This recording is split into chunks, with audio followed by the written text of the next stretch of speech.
Frères et sœurs, bonjour. Une fois de plus, bienvenue à ce nouveau rendez-vous de méditation sur les titres de la Bienheureuse Vierge Marie.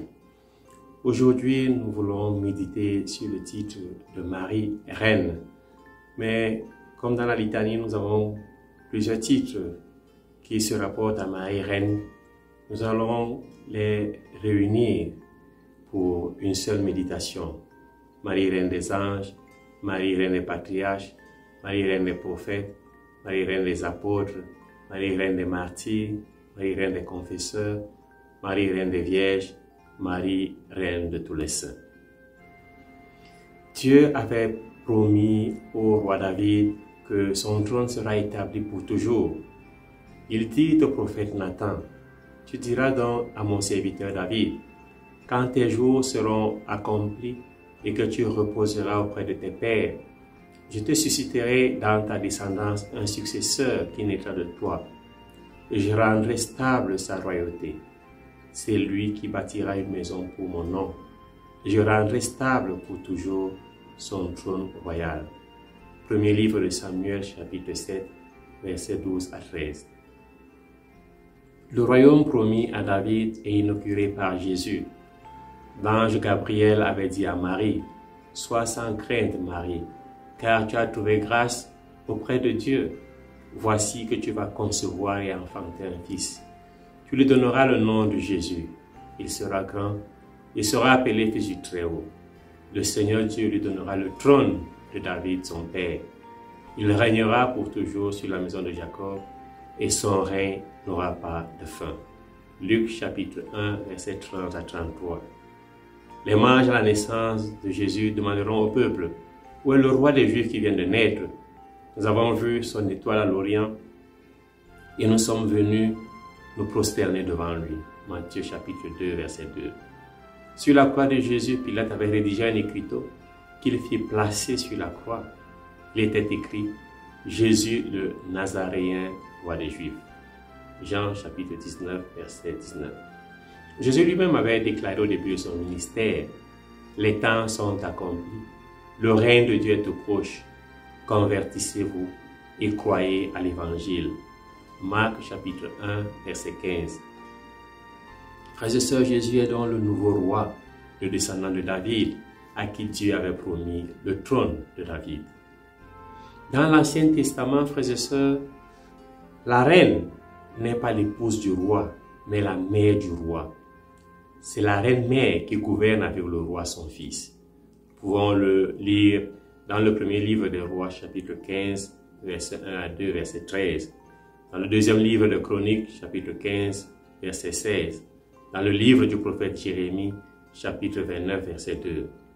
Mais prenons par exemple le cas de Bethsabée, mère de Salomon. Lorsqu'elle va voir le roi David, elle se prosterne devant le roi David et l'appelle mon Seigneur.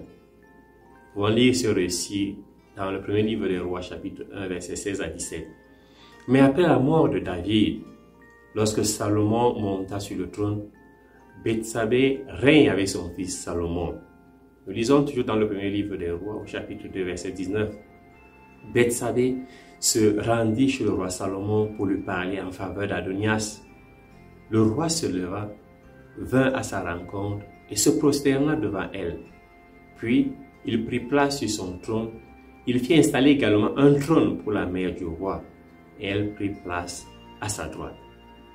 Frères et sœurs, Bethsabée règne avec son fils, tout comme Marie règne avec son fils Jésus.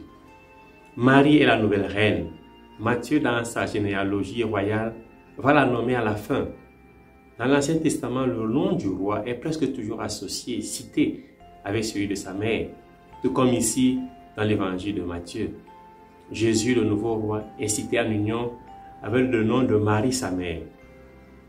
Et lors de la visite de Marie chez Élisabeth, sa cousine, celle-ci appellera Marie la mère de mon Seigneur, à entendre la mère de mon roi.